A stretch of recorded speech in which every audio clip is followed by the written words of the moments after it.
Friends, आप सभी का स्वागत करता हूं आपके अपने हमारे चैनल पर। मैं हूं कमलेश। फ्रेंड्स, आज के इस वीडियो में आप सीखेंगे कि एक्सेल में अगर आपके पास इस तरह का एरर आता है, यानी कि रेफरेंस एरर आता है, तो कैसे उसको आप फिक्स कर सकते हैं। तो फ्रेंड्स, वीडियो स्टार्ट करने से पहले आपसे रिक्वेस्ट है कि अगर ये वीडियो आपको पसंद आए तो प्लीज़ इसको आप लाइक करें, शेयर करें और चैनल को भी सब्सक्राइब जरूर करें फ्रेंड्स, ताकि आपको इस तरह के जितने भी वीडियोज़ बनाऊँ उसका आपको अपडेट मिल सके। तो फ्रेंड्स, आज का टॉपिक है कि कैसे हम अगर रेफरेंस एरर आता है एक्सेल में और वो क्यों आता है। पहले तो हम सीखेंगे कि क्यों आता है और इसको अगर हमें रिजॉल्व करना है या फिक्स करना है तो कैसे उसको हम करेंगे।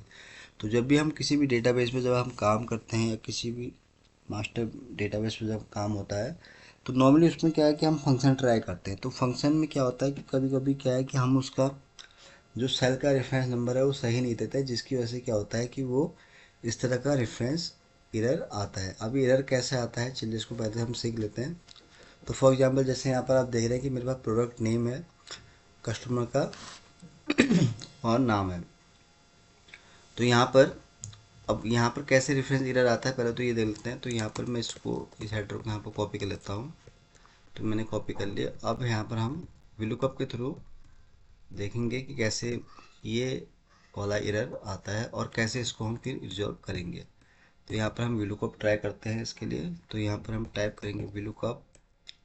लुकअप वैल्यू हमारा हो जाएगा ये वाला। देन टेबल एरी कौन सा है हमारा, ये है, इसको हम ले लेंगे।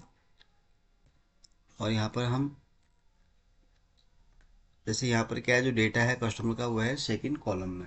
बट मैं अभी यहाँ पर कैसे रेफरेंस एरर आता है उसके लिए मैं यहाँ पर इसका जो सेल का रेफरेंस है वो गलत देता हूँ, जिसकी वजह से आप देखेंगे कि ये एरर यहाँ पर आ जाएगा। तो कॉलम इंडेक्स नंबर यहाँ पर 2 देना था मुझे, बट मैं 2 की जगह यहाँ पर दूंगा 3।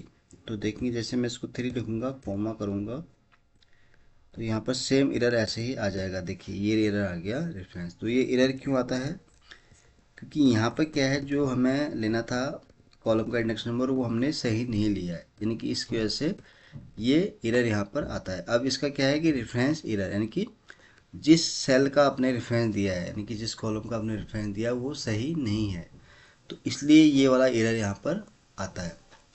तो ये मैंने आपको बताया कि नॉर्मली एरर क्यों आता है। तो ये तो होगी बात की एरर क्यों आता है, किस लिए आता है। तो ये जब हमेशा याद रखना आपको, एक्सेल में जब भी आपके भी सिस्टम में इस तरह से आपको एरर कहीं भी दिखता है तो इसका मतलब है कि आपके फंक्शन में कहीं ना कहीं कोई प्रॉब्लम है, या तो ये आपने उसकी रेंज गलत ले रखी है। रेंज अगर ले रखी है तो जिसका हमें रिजल्ट चाहिए जिस कॉलम के हिसाब से, तो उसका आपने सही नंबर नहीं इनपुट रखा हुआ था, जिसकी वजह से एरर आता है। जैसे कि मैंने आपको अभी ये लाइव दिखाया एग्जाम्पल VLOOKUP के थ्रू। अब इसको कैसे आप इग्नोर कर सकते हैं, तो यहाँ दो तरीके हैं फ्रेंड्स, मैं आपको बताऊंगा। पहला तरीका तो क्या है कि अगर आपको चाहिए कि भाई, जैसे यहाँ पर आपको दिख रहा है इस तरह से एरर दे रहा है, तो इसको आप कैसे यहाँ रिजॉल्व करेंगे। तो यहाँ पर जब आप क्लिक करते हैं तो ये देखिए यहाँ पर बहुत सारे ऑप्शन दिखते हैं आपको। एक हेल्प ऑन दिस एरर, तो ये जैसे क्लिक करेंगे तो इसमें आपको हेल्प के लिए ऑप्शन दिखेगा। तो ये अपना आउटपुट देगा कि इसमें आप क्या क्या चीज़ें कर सकते हो। तो ये सेम वही चीज़ बताएगा जो मैंने आपको ऑलरेडी यहाँ पर बताया। तो देखिए हाउ टू करेक्ट, तो यहाँ पर देखिए फंक्शन का जो है आपका यहाँ पर देखिए इंडेक्स विथ इनकरेक्ट नाउ या कॉलम। देखिए इसमें आपकी दो चीज़ें हो सकता है, या तो आपको कॉलम का जो रेफरेंस नंबर है वो सही नहीं है, तो ये इस तरह से यहाँ पर एरर आपको इस तरह से यहाँ पर रिजॉल्व का ऑप्शन दिख जाता है। तो ये तो है ऑनलाइन जो उसने रिजल्ट दिया। दूसरा क्या है कि आप यहाँ से इसको,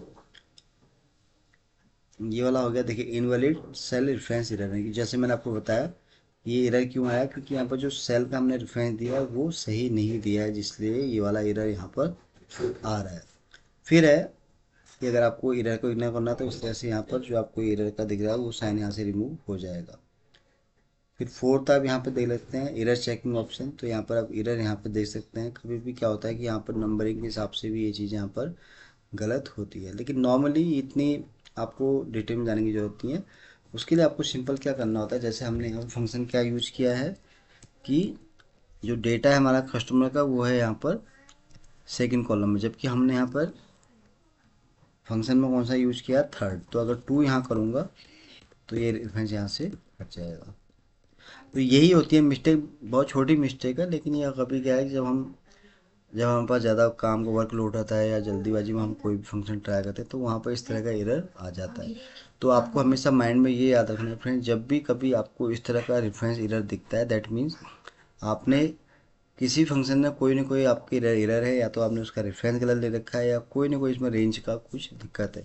तो जब कभी भी आपके सामने ऐसी कोई प्रॉब्लम आती है तो उसके लिए आप ये मैंने आपको 2-3 ट्रिक बताई है एक्सेल में, जिससे आप जो है इसको फिक्स कर सकते हो।